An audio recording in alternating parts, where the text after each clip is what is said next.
This is my SAVI This story. is my SAVI story. This is my SAVI story.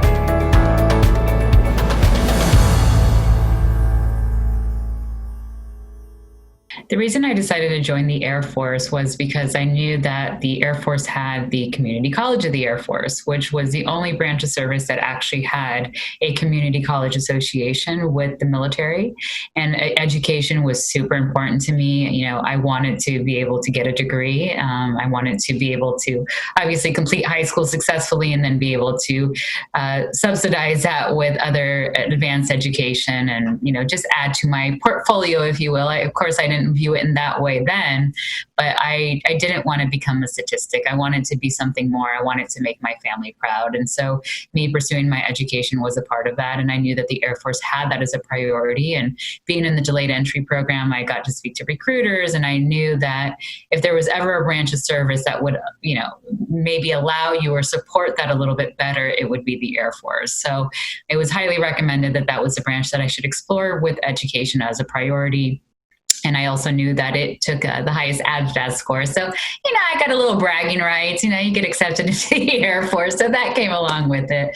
But that was why I decided to join the Air Force, was because education was important to me. And it seemed like that aligned with what my values were. So, yeah, this is interesting, right? Because I had two choices to stay or I guess go into the Navy. So my first choice, obviously, right, because I decided I wanted to fly jets. I wanted to go in the Navy. But when I went to the Naval Academy, we had this thing called service selection. This happens in your second class year, your junior year. And you select from a various bunch of choices that you've kind of like pigeonholed yourself into based off your class rank, your IQ, like, you know, any tests and stuff that you would have passed.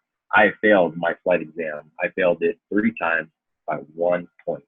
And it just completely shot me because they told me I couldn't take it anymore and that the selection pool was full for my class year. So I kind of didn't have another option to go pilot. So my choices, right, in my junior year were to go Navy and do the surface warfare path, or to go Marine and do the Marine ground path. And I actually almost went Marine. I had done a Marine training. I had gotten really good with some of the Marines in the school, and they had some great recommendations to go forward with it. Thought about it, but I don't know. Something held me back. It might have been love at the time, right? I just kind of fell in love with my girlfriend, then now wife. So I feel like that kind of worked out for me.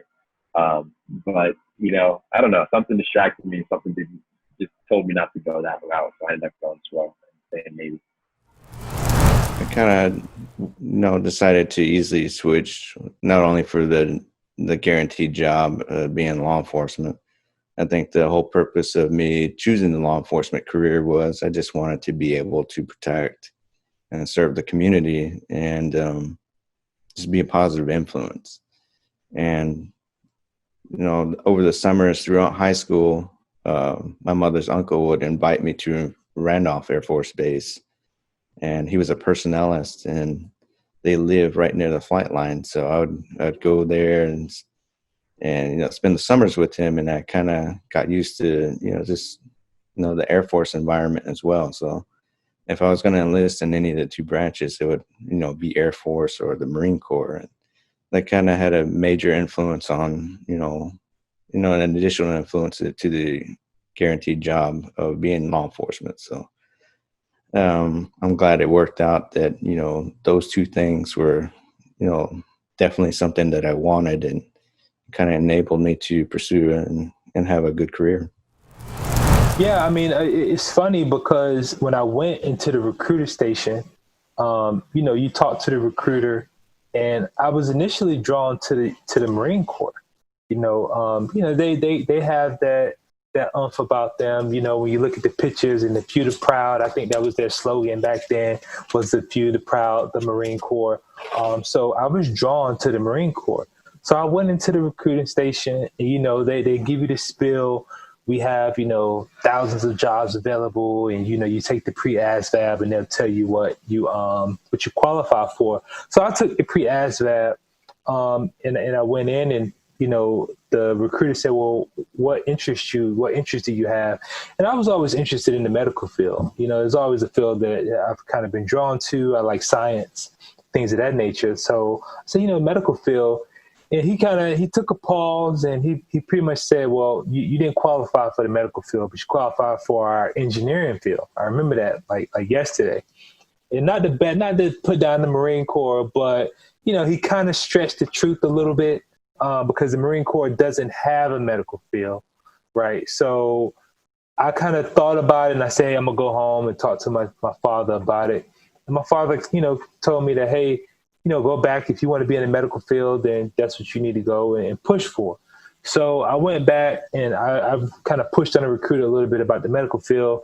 And he said, well, you need to go across the hall, talk to the Navy recruiter, because Navy medics take care of Marine Corps, of Marines. I was like, oh, okay. So thank you.